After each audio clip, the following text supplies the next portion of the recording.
Nous accueillons au début de cette matinée donc le premier intervenant, le père Jean Hubière Thieffry.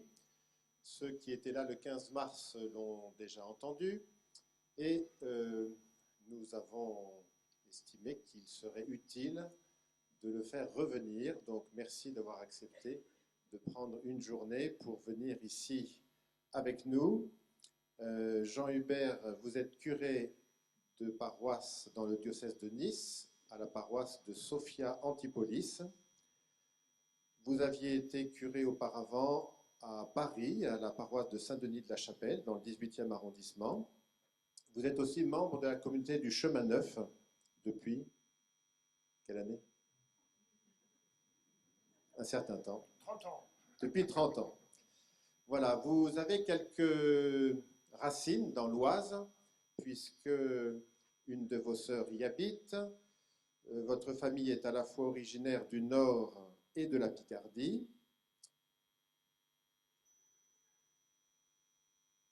Vous avez été médecin avant d'être prêtre. Et ceux qui étaient là le 15 mars se souviennent que c'est à partir notamment d'une réflexion autour de la vaccination que cela a pu éclairer votre manière d'envisager l'évangélisation. Vous connaissez l'Arche de Jean Vagnès, qui résonne fortement dans l'Oise, évidemment, où nous venons de fêter les 50 ans de cette, comment il faut dire, Serge, une association?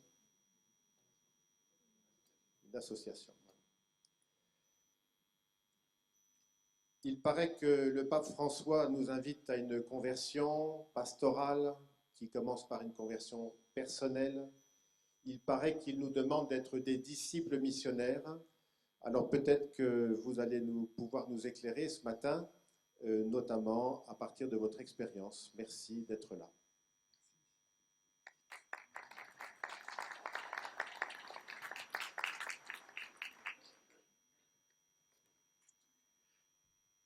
Bonjour, j'ai beaucoup de joie à partager avec vous. Ce que je vais vivre, c'est plutôt le partage d'une expérience.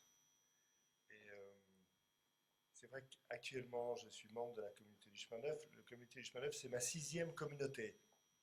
Ça veut dire que je me suis enrichi de telle expérience. D'abord, une conversion à l'Arche, qui a été importante, une étape importante. Après, j'ai vécu dans une petite communauté étudiante à Amiens, qui a été une joie de vie fraternelle et aussi missionnaire pendant les études de médecine. Après, j'ai habité pendant un an dans un monastère de la fondation de l'Abbaye de Solesmes, au Sénégal, à Kermoussa, peut-être certains le connaissent. Et puis, mon travail là, de médecin m'a conduit à me déplacer un peu. J'ai habité avec une communauté italienne, type CCFD, au Sénégal aussi, de laïcs et de célibataires. Puis après, j'ai habité un an avec des spiritains qui m'avaient accueilli dans leur communauté pour continuer ce travail à la fois de santé, mais j'avais le désir de vivre une vie communautaire. Et puis au bout de tout ça, j'ai dit au Seigneur, ben, montre-moi quand même où m'inscrire dans la durée. Et puis complètement par hasard, ce n'était pas du tout mes schémas de sainteté, je suis arrivé dans la communauté du Chemin Neuf où j'ai de la joie à vivre et en même temps être bien enraciné dans l'Église. Alors, je vais vous partager certaines étapes, on peut dire, d'une conversion pastorale toujours en cours et voilà, quelques étapes. Peut-être la première étape de ma conversion pastorale, c'était après une rencontre du Christ qui était importante, vécue à l'Arche. Je m'interrogeais, je me demandais au Seigneur, qu'est-ce que tu veux de moi? Et j'avais entendu un appel au célibat consacré, mais l'appel à la prêtrise était flou, c'était pas clair. Donc j'ai fait une retraite pour que le Seigneur puisse m'éclairer là-dessus. Et j'arrive pas bien à voir clair.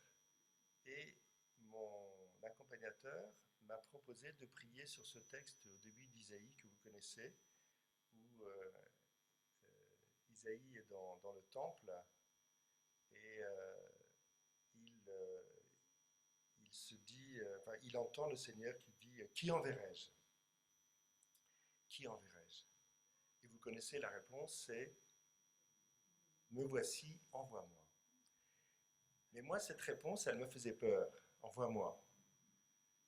Mais j'ai compris dans l'expérience, la question qui enverrai-je, que Dieu lui-même se pose, en fait, celui qui l'a envoyé, c'est Jésus qui l'a envoyé. Et ça m'a beaucoup rassuré. Je me suis dit, waouh, j'ai moins apporté la charge de la mission. Il y en a un qui a répondu, qui est passé devant, et moi je vais accompagner à ma petite mesure. Voilà. Je vous dis ça parce que c'est ce qui s'est passé et je me suis rendu compte que l'acteur principal de la mission, c'est vraiment Jésus. Donc, après, j'ai été aumônier d'hôpital et on m'a proposé, au terme de cette mission, d'être curé de la paroisse de la Porte de la Chapelle. J'avoue que j'ai vécu, pour plein de raisons, par mon expérience personnelle, mais aussi professionnelle, de l'expérience de la maladie, j'avais un lien particulier avec l'hôpital, et j'ai vu certains d'entre vous sont proches de ceux qui sont malades, et j'ai vu vraiment l'œuvre de Dieu dans les personnes, dans les malades, dans les personnes en fin de vie, dans les familles, dans les soignants. Vraiment, j'ai vu l'œuvre du Seigneur de manière extraordinaire. Et j'avais peur, en fait, je vous l'avoue, j'avais peur d'aller en paroisse et j'avais peur de m'ennuyer. Bon, je me dis, mais qu'est-ce que je vais faire en paroisse? L'image que j'avais de la paroisse. Et, voilà. Et puis j'ai beaucoup prié, et, mais j'arrivais pas à pouvoir répondre oui. Et il y a une parole, à un moment donné, j'étais dans une assemblée de prière, il y a une parole qui a retenti, qui est un autre te conduira là où tu ne voudrais pas aller. Ah. Et j'ai senti que, au-delà de mes propres résistances, il y avait un appel de Dieu, une fécondité qui était au-delà de ce que mes yeux pouvaient voir, et que, voilà. Donc, une partie de mes résistances commençait à s'apaiser, mais quand même. Et j'ai eu l'occasion donc d'aller tout près d'ici, à l'Arche, et passer un moment. Et en priant là-bas, juste avant d'aller voir cette paroisse qu'on nous confiait, l'évangile du jour, très important l'évangile du jour, c'était le Seigneur qui amène ses disciples à l'écart parce qu'ils ont beaucoup trimé, il les amène à l'écart et, vous savez la suite, quand ils arrivent en barque, il y a la foule qui est là et Jésus, il nous est dit, il est touché de compassion parce qu'ils étaient comme des brebis sans berger.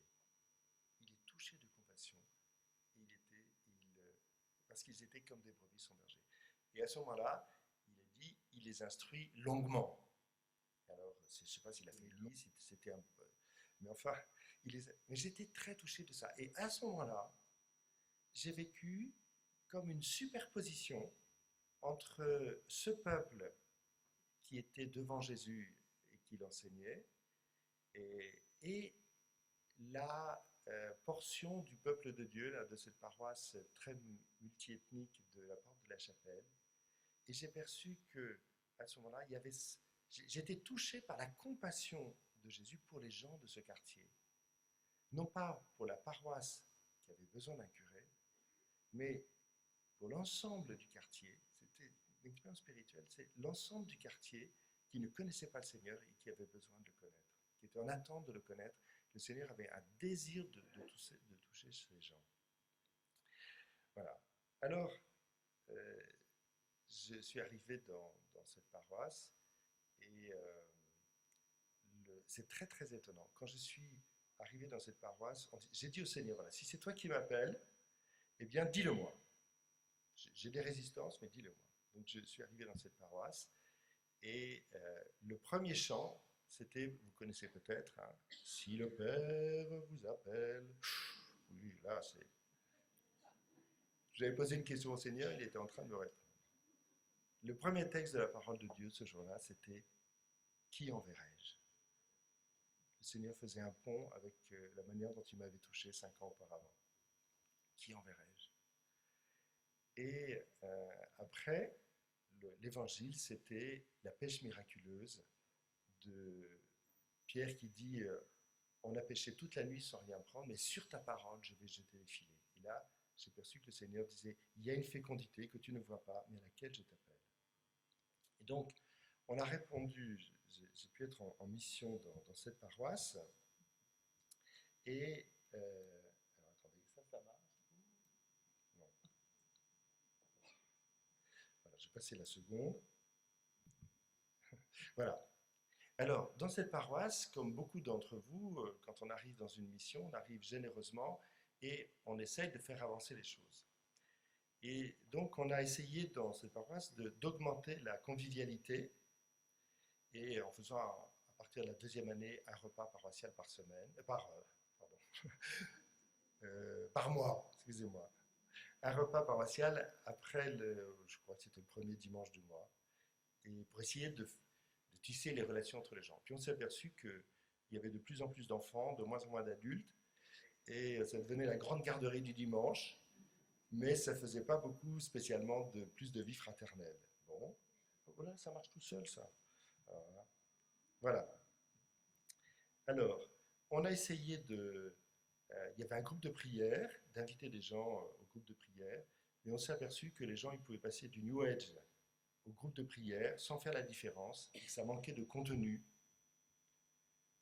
Alors, on s'est dit, on a orienté des gens sur le groupe de catéchuménat où il y avait une formation des fondamentaux de la foi chrétienne, mais on s'est rendu compte que ça manquait de prière et ça manquait de vie fraternelle.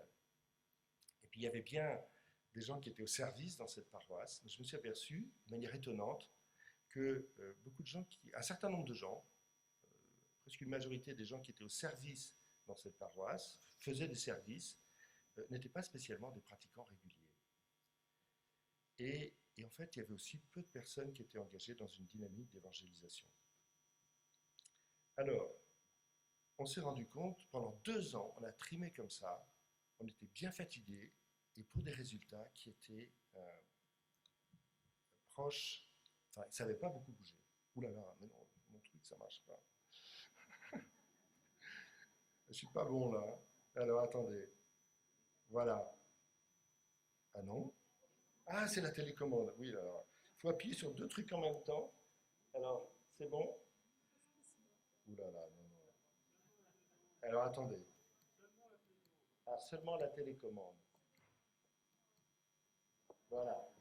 Excusez-moi. Alors, euh, où j'en suis? Ah oui, donc, la question, c'était, mais comment faire? On était au bord de l'épuisement et on ne voyait pas comment faire. Et puis, il y a eu les JMJ en 97, où nous avons été sollicités, comme toutes les paroisses, ici aussi, à accueillir des jeunes pour les JMJ. Et à ce moment-là, nos lieux n'étaient pas aussi magnifiques qu'ici. On s'est dit, on ne peut pas accueillir des jeunes dans des lieux qui sont vétustes. Mais on n'avait pas non plus de moyens, parce que la paroisse de la Porte de la Chapelle, c'est une des plus pauvres de Paris. Et donc, j'ai sollicité des personnes pour aider à la peinture. On a commencé à repeindre, mais vous savez, quand on repeint quelque chose à un endroit qui est un peu vétuste, vous imaginez le tableau. Tout d'un coup, je me suis dit, oh là là, la différence que ça fait avec le reste, c'était encore pire. Donc j'ai appelé beaucoup d'autres personnes, on dit, voilà, on est coincé. Il y a toute une série de personnes qui sont venues et on a travaillé du matin jusqu'au soir. Il y a des gens même pas pratiquants, mais un peu en lien avec l'église, qui ont pris des jours de congé pour nous aider. D'autres sont venus se mettre à la cuisine. C'est-à-dire qu'au départ, c'est moi qui essayais de faire la cuisine. Ça a été vite catastrophique. Donc j'ai appelé d'autres personnes, et puis comme c'était pour accueillir ces jeunes, pour cette dynamique d'évangélisation, eh bien, on a prié ensemble, tous ceux qui étaient au service, prié on a fait une chaîne de prière pendant la journée. Et aussi, pendant les JMJ, les personnes qui étaient là, on peut se nourrir des enseignements. Et en fait, le slogan des JMJ, vous vous en souvenez peut-être, en 97, c'était « Venez et voyez ». Et, et, dans ce, et au moment, moi je m'étais dit avant, venez et voyez, oui, mais il n'y a pas grand-chose à voir, se déplacer des États-Unis, de Saint-Domingue, les jeunes qui allaient venir pour voir. Bon, mais on l'a fait dans la foi. Et au bout de 2 mois de préparatifs comme ça, en fait, il y avait quelque chose à voir. Il y avait une véritable communauté chrétienne qui était née. Il y a un miracle qui s'était produit sous nos yeux sans qu'on en ait l'intention. Et donc les gens ont vécu les gypsies de manière super. Puis à la fin, les 40 personnes qui ont été investies là, ils m'ont dit maintenant, qu'est-ce qu'on fait? On continue. Qu'est-ce qu'on fait? Et moi je me disais aussi, pas être synchro. Alors, je me disais aussi, c'est super d'accueillir des jeunes de l'autre côté de la planète, mais en même temps, l'enjeu de l'évangélisation, il est là, dans le quartier. Il y avait beaucoup de gens au visage pâle à l'intérieur de l'église et de visages colorés à l'extérieur. Et je me disais, mais comment faire? Il y avait une moyenne d'âge assez élevée dans la paroisse, dans l'église, et puis une moyenne d'âge assez basse dans le quartier. Donc je me demandais comment faire. Et voilà.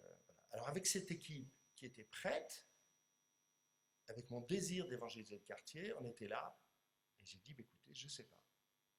Je ne sais pas, mais on va chercher. Et de manière providentielle, la communauté de l'Arche de Jean Vanier m'a demandé d'intervenir pour expliquer aux responsables de communauté de l'Arche qu'est-ce que c'était, les caractéristiques d'une communauté chrétienne. Ils ont plus d'expérience que moi, mais j'ai creusé, puis j'ai essayé de relire qu'est-ce qui s'était passé dans notre paroisse. Et je me suis aperçu qu'on a relu les Actes des Apôtres, comme vous, hein, vous avez relu les Actes des Apôtres, voilà, et on s'est aperçu qu'on avait vécu avec les mêmes personnes le service, la prière, la vie fraternelle, la formation et la dimension d'évangélisation. Et là où on avait échoué avant, enfin on s'était fatigué pour très peu de résultats, parce qu'on avait le groupe de prière avec un certain type de personnes, le service avec un certain type de personnes, la formation avec d'autres personnes, en fait, ça n'arrivait pas à faire prendre la vie. Alors que de vivre cette expérience-là avec les mêmes personnes qui ont vécu ces dimensions qu'on retrouve là, hein, donc la formation, la communion fraternelle, l'adoration, la prière, donc le service et la dimension d'évangélisation, on s'est rendu compte que c'était les ingrédients qui étaient décrits dans la première communauté chrétienne, c'est ce que nous avions vécu et c'est ce qui avait porté du fruit. Et là, on s'est dit, on a trouvé une clé là, quelque chose. Et à ce moment-là, on a entendu parler d'une expérience en Angleterre d'évangélisation de quartier par la communauté chrétienne, la paroisse. Pas simplement un évangélisateur qui fait des prédications, mais une communauté chrétienne qui évangélise son environnement. On s'est dit, ça c'est super, c'est exactement notre problématique et ce qu'on veut vivre. Moi j'avais un quartier évangélisé, une communauté chrétienne qui était disponible, il fallait trouver les moyens entre les deux. Donc à ce moment-là, on a été en contact, on a découvert cette dynamique, c'était le parcours alpha. On s'est fait expliquer ce que c'était, j'en ai parlé à mon équipe pastorale, mon conseil pastoral, et tout de suite, je crois que c'est dans l'élan de ce qu'on avait vécu avec les IMJ, les gens, ils ont tout de suite flashé là-dessus, ils ont dit, on y va. Et de fait, donc, on y allait, et dans ce parcours, il faut que je fasse vraiment pas bon. Voilà. Dans ce parcours, on a découvert qu'il y avait les mêmes essentiels qu'on avait expérimentés, découverts dans la première communauté chrétienne, que vous avez identifiés dans ces belles pastilles de couleurs, là. C'est des Smarties, non, c'est ça? Et, euh, et voilà. Donc, on a découvert que dans ce parcours, ces mêmes essentiels qu'on avait expérimentés étaient présents. Et de fait, ça portait du fruit. Alors, ça nous a permis de mettre en œuvre une évangélisation du quartier, une évangélisation de notre quartier, pour réaliser cette vision que j'avais expérimentée là à Trolly avec cette compassion de Jésus pour l'ensemble du quartier. Donc on a commencé à mettre ça en œuvre. Voilà. Donc Alpha vivait ces mêmes. Voilà.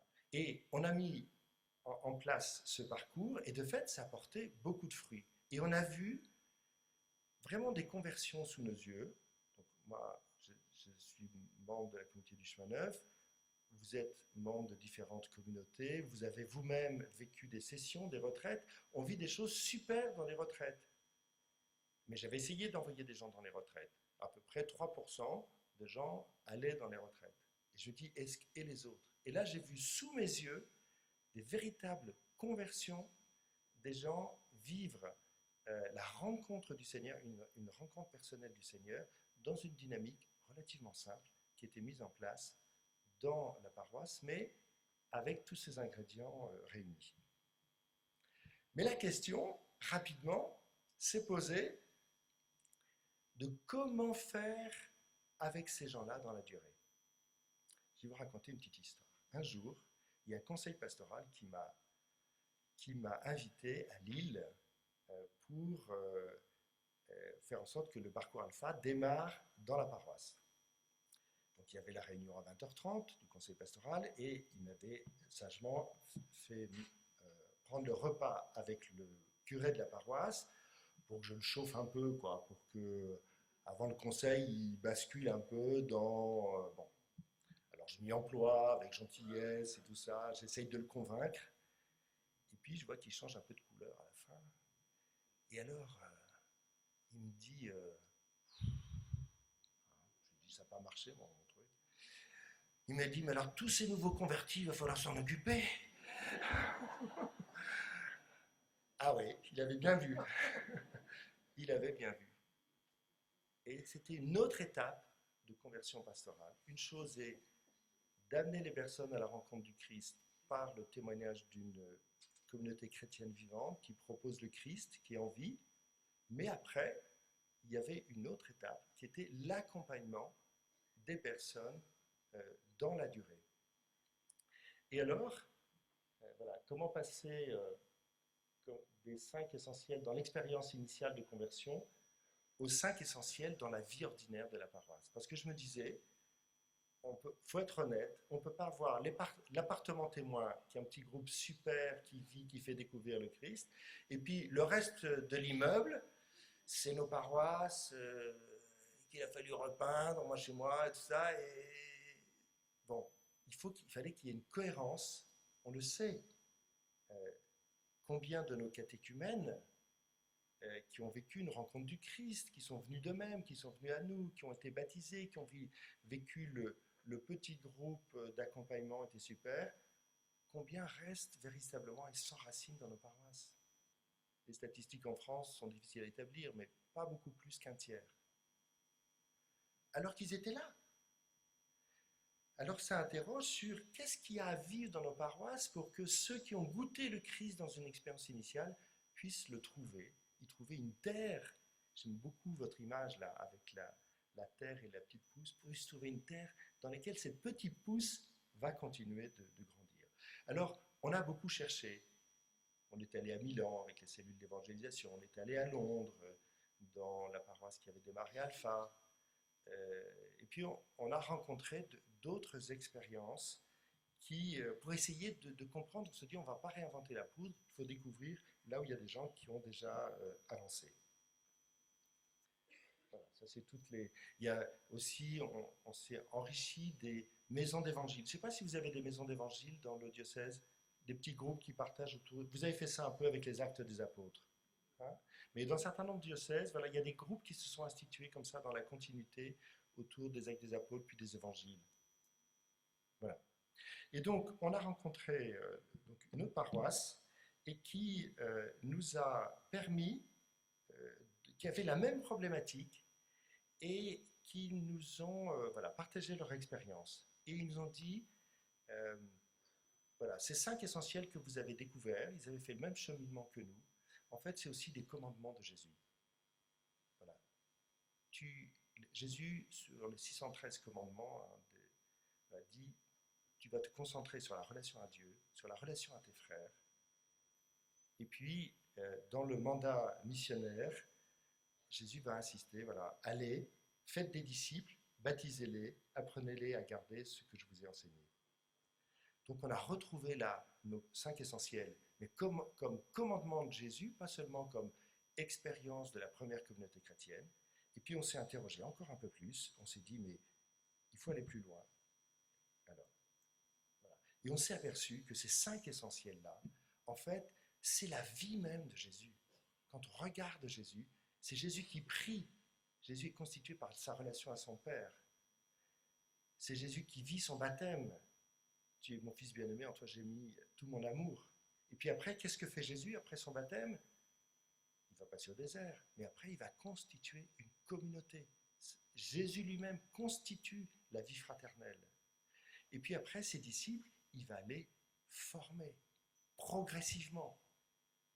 Il voit ce que fait Jésus, après Jésus les associe, après il les envoie, il reprend avec eux ce qu'ils ont vécu, après il va les associer d'une certaine manière à sa passion, et après il va les équiper du Saint-Esprit pour la mission, l'exercice plein et entier de la mission.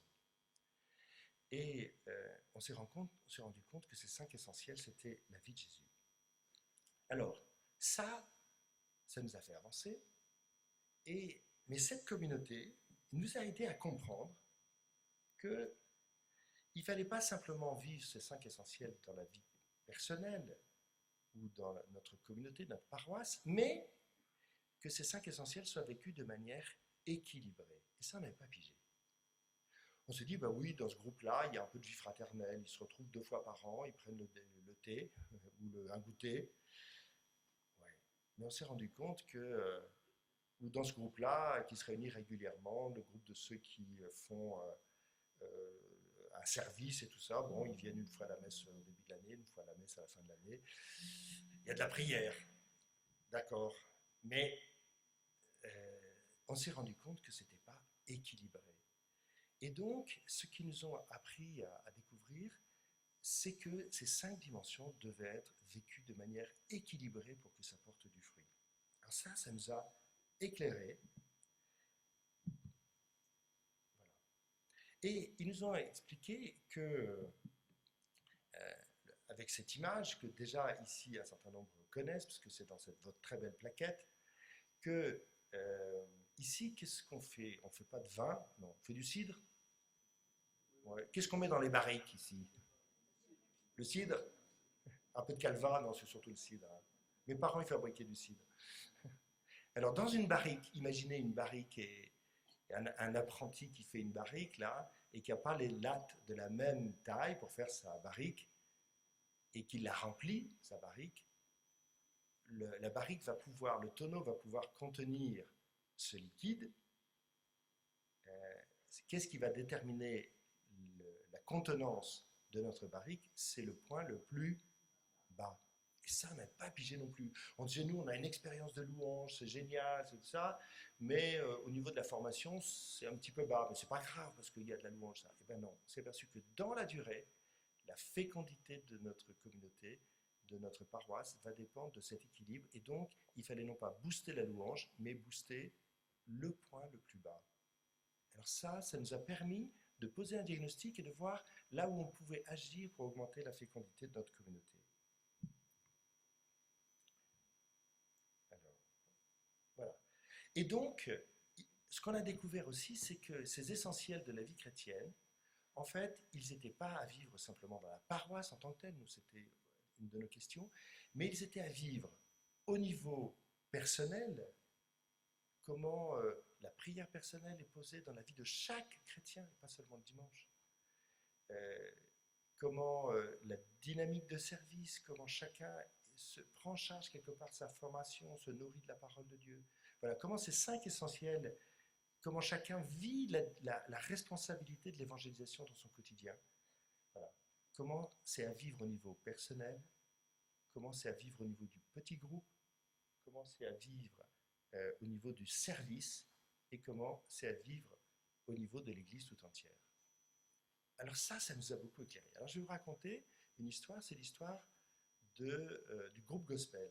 Il y a quelqu'un qui a vécu un parcours alpha, qui a vécu une expérience de conversion et qui, suite à ça, comme elle aimait chanter, elle a démarré un groupe de gospel. Mais ce gospel, il évoluait vers un groupe de gospel culturel. Donc des gens venaient parce que ça chantait bien, il y avait de l'animation, c'était en anglais, on ne comprenait pas trop ce qu'on chantait, donc ça va. Ils chantaient Jésus viens vers moi, je donne ma vie à toi, mais comme ils chantaient en anglais, ça allait quoi. Bon. Et puis elle s'est rendue compte qu'elle n'était pas complètement satisfaite. Donc j'ai rapporté là où on en était, j'ai partagé au petit groupe, ils étaient une vingtaine dans cette chorale gospel, et puis il y en avait 4-5 qui portaient, je leur ai expliqué tout ça. Ah, ça fait leur chemin dans leur tête. Alors, ils ont commencé à les exercices. Elle s'est dit, il faut que j'introduise la prière. Mais comment introduire la prière? Alors, après, à la fin des exercices respiratoires, quand on commence le gospel pour chanter, on respire, ça, puis à la fin, maintenant, on va inspirer le Saint-Esprit pour qu'il habite tout ce qu'on va vivre. Ça prenait 30 secondes. Et n'empêche que les gens, tout doucement, ça les a mis sur la route. Après, les chants dans le gospel, c'est des chants quand même très porteurs, bibliques, tout ça. Donc elle a essayé d'expliquer brièvement le contenu de ces chants. Elle a introduit du parrainage fraternel pour les nouveaux qui arrivent par rapport aux anciens et tout ça. Et puis, ils ont commencé, ça c'est juste en train de se faire là, cette fois-ci, à introduire dans les concerts de gospel qu'ils font des petits témoignages en lien avec le chant qui est chanté. Go down Moses, voilà, quelqu'un qui raconte soit voilà, qu'il était dans une situation d'esclavage sur un point, puis il a fait l'expérience d'être sauvé.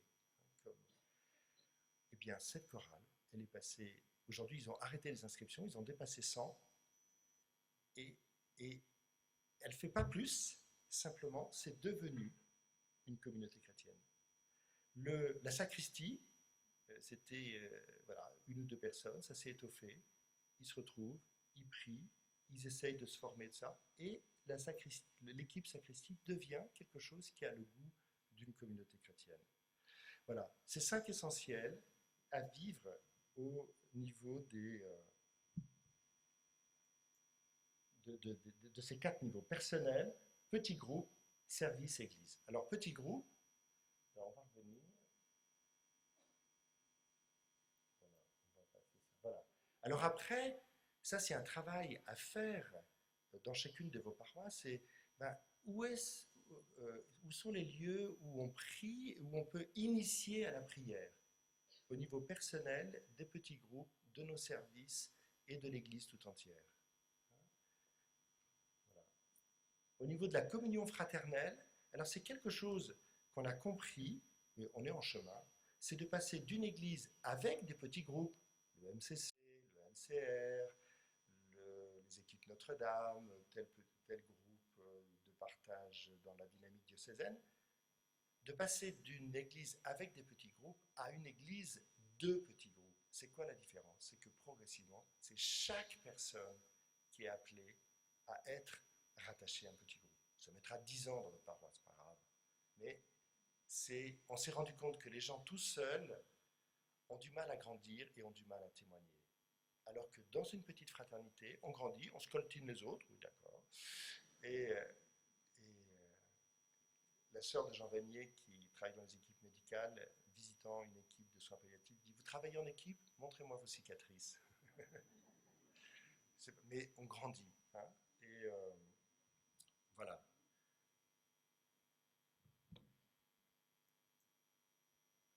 formation, pareil. Comment on aide chacun à grandir dans une maturité chrétienne. Ici, il ne s'agit pas de la formation intellectuelle, il s'agit d'une configuration au Christ. Et je me suis aperçu, voilà, comment j'aide les personnes qui ont vécu un chemin de conversion personnelle à accueillir le Christ dans leur vie, leur vie personnelle, leur famille, la dimension du travail. Voilà. C'est pas tabou, non. Je, je suis devenu, en fait, je suis passé de informateur à prescripteur. Bon, d'accord, j'avais l'habitude de faire des ordonnances. Bon. Mais au lieu d'informer les gens maintenant sur ce qui existe, je dis, toi, à l'étape où tu en es, voilà, peut-être c'est bien que tu accueilles davantage le Christ dans la vie de ta famille et que tu prennes les moyens pour cela. Voilà. Et puis aider chacun à avoir un ministère, chacun à avoir un service dans l'Église. Vous savez, je me suis aperçu que les nouvelles personnes dans l'Église, ils se sentent un peu étrangers, même dans l'Assemblée, même s'ils ont vécu une relation avec le Christ, sauf s'ils ont un service. S'ils ont un service. N'importe le plus petit des services, ils ont des services, ils sont intégrés. Et puis progressivement, cette dimension du service va devenir un véritable ministère à part entière qui va pour ces personnes. Et puis l'évangélisation, la question, comment j'évangélise personnellement, comment le petit groupe dans lequel j'appartiens évangélise, comment le service dans lequel je suis inséré témoigne du Christ, comment mon assemblée, l'assemblée de ma paroisse, est ouverte aux nouveaux croyants et organise une dynamique qui permet à des gens qui sont loin du Christ de découvrir le Seigneur.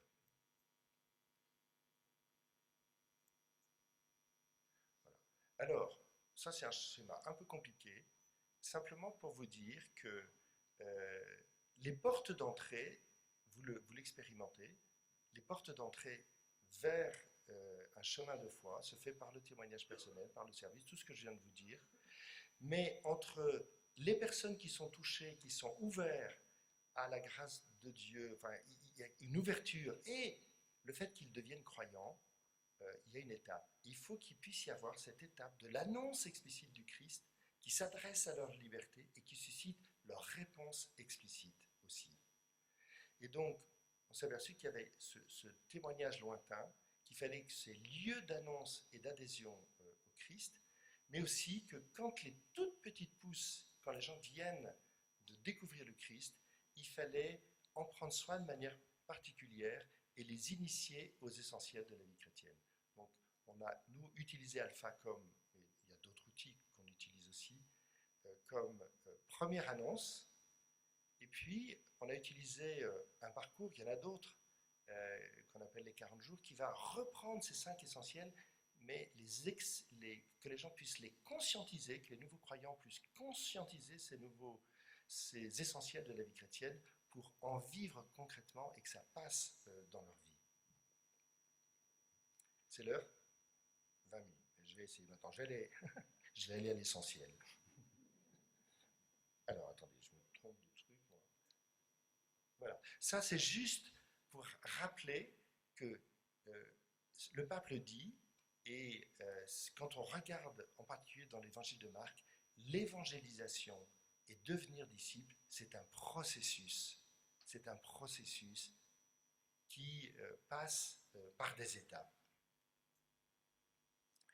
Et le travail du synode des évêques pour l'évangélisation, avant la publication du document du pape, La joie de l'évangile, une des conclusions du synode, des pères du synode, ça avait été celle-ci.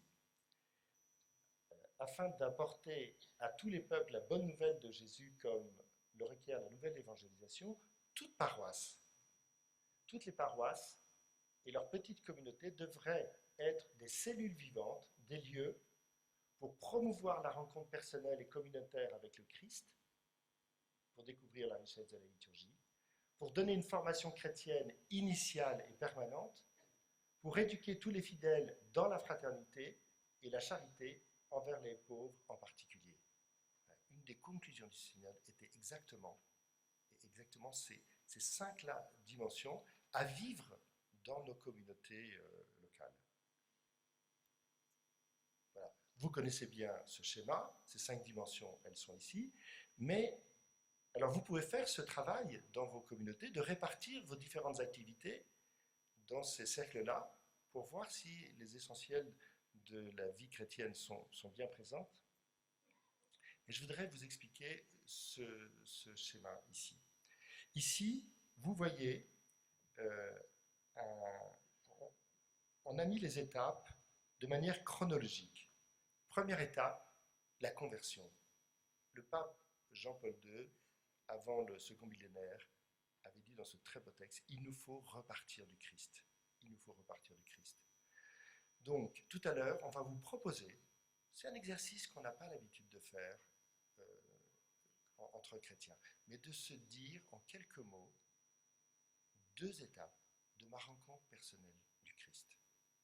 On le vit, vous allez me dire, mais c'est mon intimité ça.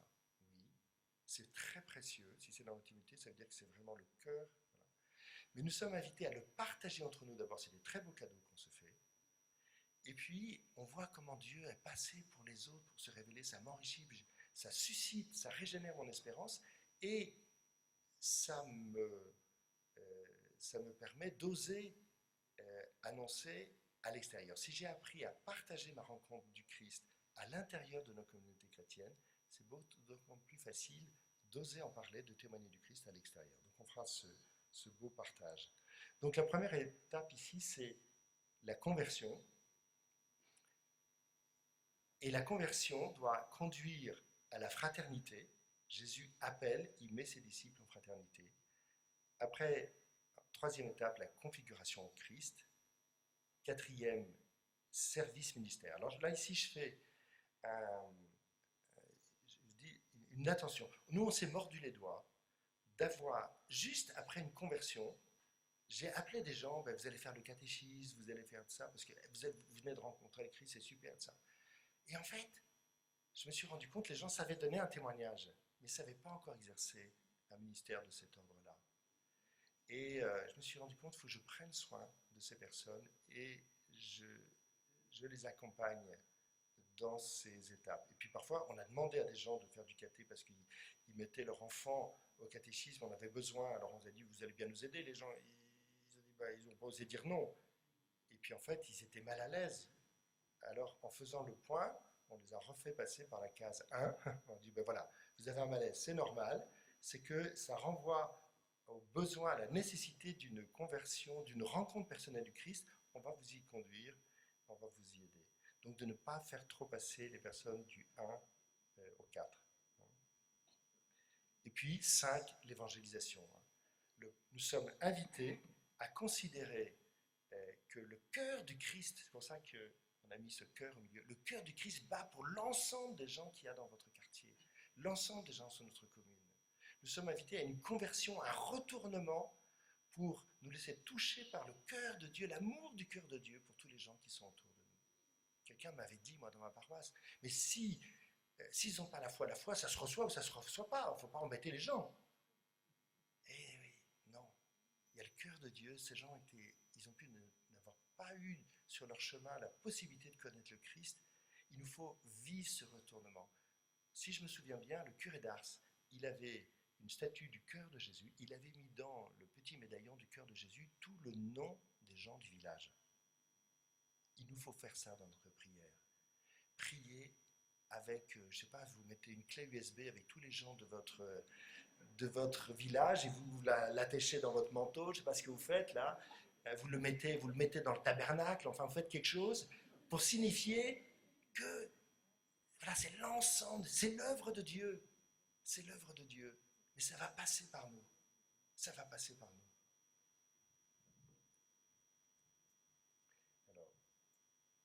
Alors c'est par là qu'il faut que je fasse comme ça. Voilà. Alors, en résumé, et on a fini, on a essayé de résumer ça pour notre paroisse. Qu'est-ce que la mission de notre paroisse? Donc, notre paroisse a pour mission d'amener les personnes, moi j'ai mis pour ma paroisse, d'amener les personnes de Sophia Antipolis à Jésus comme membres de sa famille, de les aider à développer leur maturité à la ressemblance du Christ et de les former et de les fortifier en vue de leur service dans l'Église et de leur mission dans le monde, afin que le règne de Dieu vienne dès maintenant. Voilà, ça vous donne la définition d'une paroisse, mais une définition dynamique où tout s'enchaîne les uns sur les autres. Et dans le schéma que je vous ai mis là, vous pouvez mettre toutes les activités de vos paroisses à chacune des étapes et voir comment, c'est ce qu'on est en train de faire nous, comment chacune des activités doit s'articuler d'une certaine manière sur la dimension suivante pour aider à faire des passerelles pour les personnes. Sinon, si on ne fait pas ça, c'est comme si vous avez... il y a beaucoup de mamans ici, hein, et beaucoup de papas. Moi, je suis pas... Bon, moi, je suis le père autrement. Imaginez que vous avez accouché et d'un magnifique bébé, vous le ramenez à la maison au bout de... Maintenant, c'est court. Hein. C'est combien de jours maintenant 3-4. Hein. Bon, allez, 4 jours. On va être généreux. Hein. Et vous le mettez dans le salle à manger et vous lui dites maintenant, t'es chez toi.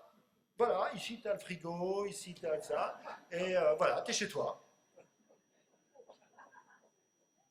Et oui, moi avant je tenais le livret paroissial, j'ai dit aux gens, voilà, exercez votre liberté, ce qui va vous convenir. Ben, c'est comme ça, c'est comme si je ramenais le bébé là au milieu.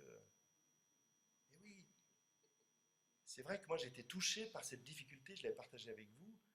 Ça me faisait souffrir de mettre au monde des orphelins. Parce que j'amenais les gens à la foi et je ne les accompagnais pas après. Voilà, nous sommes invités à entrer dans cette intelligence. Mais il ne faut pas que ça seulement dans notre tête, il faut que dans nos paroisses et communautés chrétiennes, ça prenne forme et qu'on fasse ces passerelles. Voilà. Alors, donc, à la fin, 5 minutes, j'ai fini. À la fin, donc, au début, je veux dire, de chaque année, on commence avec toutes les personnes qui ont un service et une mission et on les invite à s'engager sur ces 5 aspects essentiels de la vie chrétienne, de la vie de Jésus. Et ça donne ceci.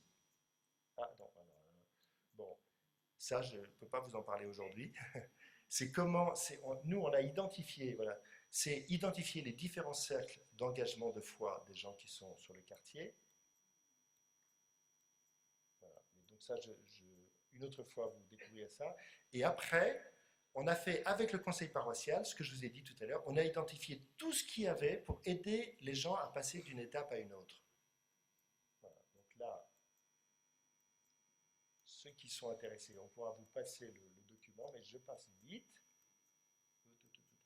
Voilà. Alors oui, juste un concept. Nous, pour en arriver là, on a mis 19 ans. Et on est encore au début. Voilà, ça veut dire que ça s'inscrit dans le temps. Il ne faut pas vouloir atteindre des sommets d'emblée, mais on se met en marche. C'est ce que nous demande le pape. Voilà. Donc, au début de chaque année, on invite tous les chrétiens qui ont un service, une mission.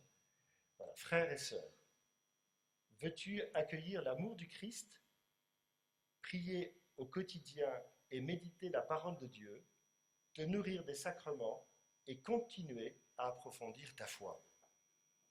Et chacun est invité à répondre « Oui, je le veux ». Veux-tu accueillir l'Esprit Saint dans ta vie et vivre la fraternité en participant au service les uns des autres, afin que notre paroisse devienne une communauté fraternelle, réconciliée et unie?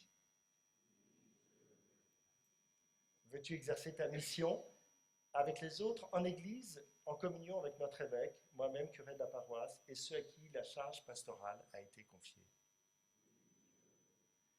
Voilà. Eh bien, je propose qu'on termine en invoquant le Saint-Esprit. Voilà, alors le problème, si vous faites ça, enfin nous c'est le problème auquel on est confronté, c'est que la tente, il va falloir élargir la tente. Hein, dans Isaïe, élargis l'espace de tes toiles, de ta tente, allonge tes cordages pour accueillir ceux qui vont arriver. Voilà. On peut prendre juste une invocation à l'Esprit Saint. On a le temps de faire le partage? Bon, alors on va le faire maintenant. Non, c'est trop tard?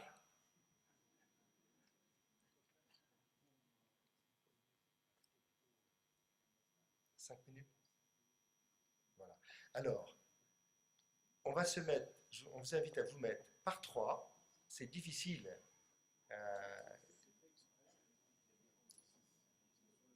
Ah, sur le même rang. Donc pas avec vos derrière. Donc c'est des rangs de 6, on me dit. On se met par 3. Et je partage 1 ou 2 points de la manière dont j'ai vécu cette rencontre du personnel du Christ ou le désir que j'ai de vivre cette rencontre personnelle. Voilà. On a 7 minutes pour vivre cela dans maintenant.